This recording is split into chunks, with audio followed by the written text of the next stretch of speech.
누가복음 24장은 누가복음의 마지막 장이지만 이걸로 끝나는 건 아니에요. 이렇게 우리가 누가복음 1장에서 봤다시피 맨 처음에 이렇게 시작하죠. 데오빌로요, 데오빌로 각하.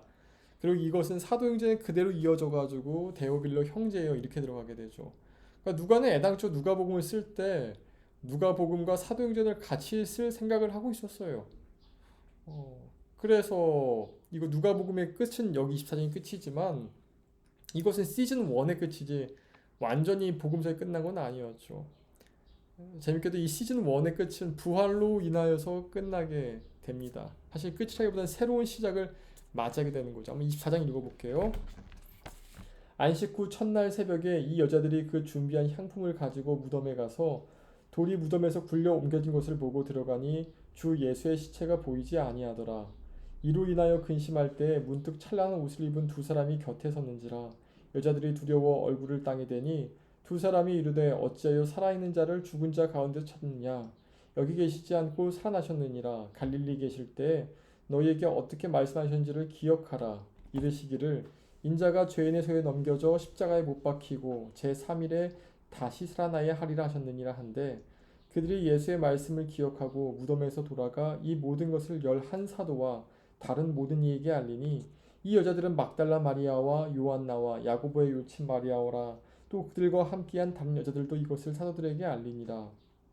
사도들은 그들의 말이 허탄한 듯이 들려 믿지 아니하나 베드로는 일어나 무덤에 달려가서 구부려 들여다보니 세마포만 보이는지라 그 된 일을 놀랍게 여기며 집으로 돌아가니라. 그날에 그들 중 둘이 예루살렘에서 25리 되는 엠마오라 하는 마을로 가면서 이 모든 된 일을 서로 이야기하더라.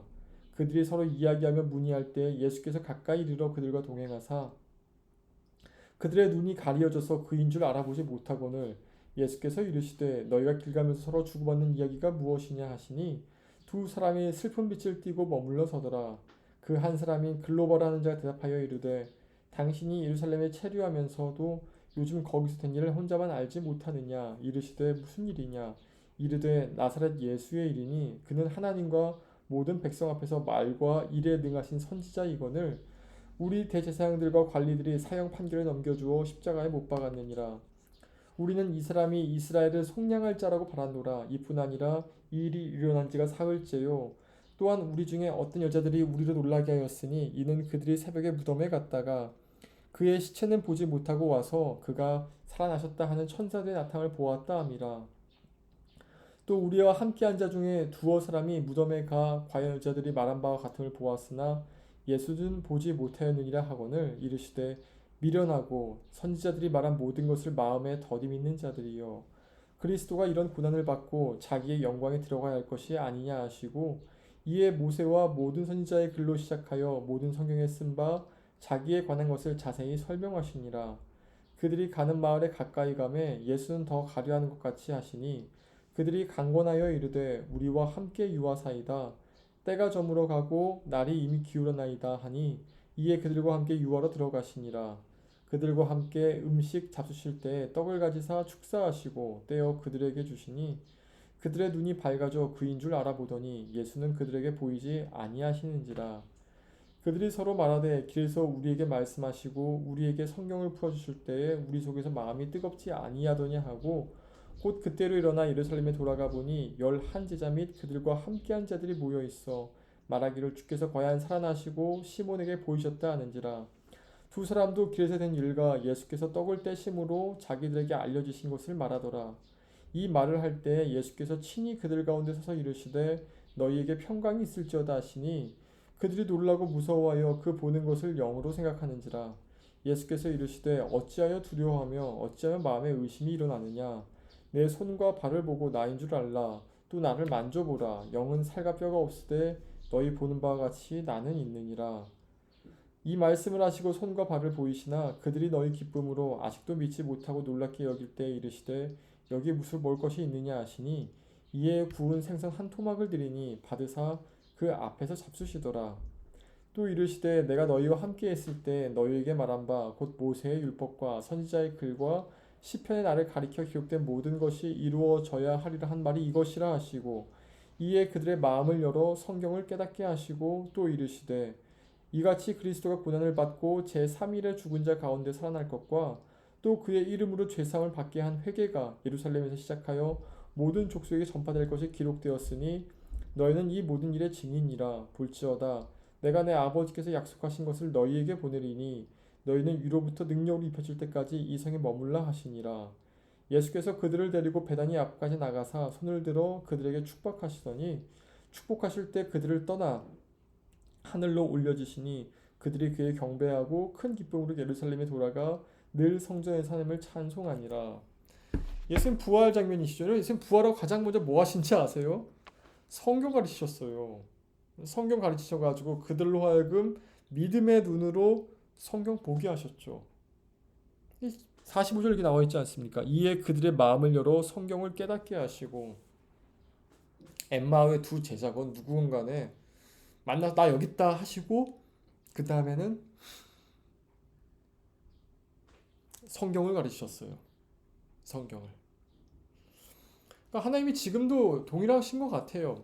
예수님께서 만약에 그냥 우리 지금 뭐 장마 때인데 갑자기 하늘에 예수님 얼굴 이따맣게 나타나가지고 난 예수다 나를 안 믿는 지옥에 갈 것이다 뭐 이렇게 하시면 얼마나 전도가 빨리 되겠습니까? 또 교회에 들어온 사람에게는 무조건 병도 낫게 하고 돈도 1억씩 받게 하고 이러면 얼마나 전도가 빨리 교회에 다니는 사람의 숫자가 얼마나 빨리 늘까요? 아마 전 세계 모든 사람 다 다닐걸요? 근데 그렇게 안 하세요. 그렇게 안 하시고 말씀을 선포하시고 성경을 통해 자기를 믿게 하시는 방식으로 한 사람 한 사람을 구원에 임하게 하세요.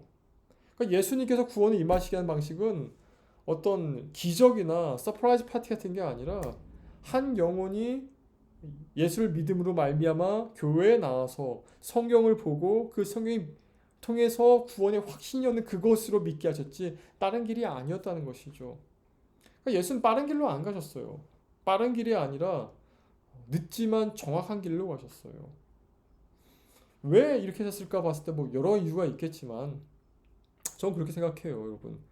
진짜 믿음은 그 사람이 없거나 혹은 큰 어떤 뭘까요? 큰 어떤 고통에 처해봐야지만 나오거든요. 근데 어떤 인스턴트식 믿음이 있죠. 뭐 여자친구 사귀려고 교회에 왔어요. 뭐 기적이 뭐 필요해서 왔어요. 이런 것은 그것이 채워지면 예수님 안 믿어요. 우리가 무당 찾아갈 때 뭐 전 가본 적은 없지만 무당에 뭐 문제가 있어 가지 않습니까? 무당을 뭐 믿기 때문에 가나요? 아니죠. 뭐 문제가 있는데 그거 좀 해결해 달라. 좀 채워 달라 이거 아닙니까? 근데 그거 해결되고 나면 무당 찾나요? 안 찾죠. 안 찾죠. 근데 하나님 우리와 원하셨던 관계는 인격적인 관계였어요. 그리고 우리 모두 알다시피 인격적인 관계는 많은 시간이 걸려요. 그리고 서로 알아가는 기간이 필요하고 또 신뢰해야 돼요. 이것들이 우리로 하여금 신뢰관계에 들어가게 만들죠. 구원 받는다는 것은 어떤 문제가 해결되는 것을 보면 안 돼요. 예수께서 그렇게 하지 않으셨어요. 예수님께서는 부활하신 다음에 갑자기 로마 전제국에 드러나서 내가 예수다 이러신 것이 아니라 예수를 믿던 사람들 한 사람 찾아가가지고 그 사람의 시각이 바꿔서 성경을 깨달음으로 말미암아 구원에 들어오도록 했던 것이죠. 그러니 여러분 예수 믿는다면은 성경 이제 보셔야 돼요. 성경을 보시고 그것이 믿음의 눈으로 깨달아지는 어떤 그 시간을 나한테 좀 줘야 돼요. 그 시간이 없으면은 믿음 사라져요. 오늘 우리가 누가복음까지 24장 마지막까지 읽었는데 마지막에 예수께서 눈을 그들의 마음을 열어 성경을 깨닫게 하시고는 우리가 좀 기도해야 할 제목이라고 생각해요. 하나님 내 마음을 열어 성경을 깨닫게 하소서. 하나님 내 마음을 열어서 성경을 깨닫게 하여 주시옵소서. 그런 은혜가 있길 진심으로 기원합니다. 기도하겠습니다. 하나님 누가복음이 이제 끝났습니다. 그 마지막이 성경을 깨닫게 하시고 또 찬송하시니라 이것을 끝난 걸 보면서 우리의 삶이 어떤 구원의 일회성으로 보는 것이 아니라 구원의 영속성으로 말미암아서 늘 주님과 동행하고 늘 주의 말씀에 머물고 또 주님을 깨닫는 은혜가 우리 삶 가운데 늘 함께하여 주시옵소서. 예수님의 이름으로 기도합니다. 아멘. 내일 봅시다.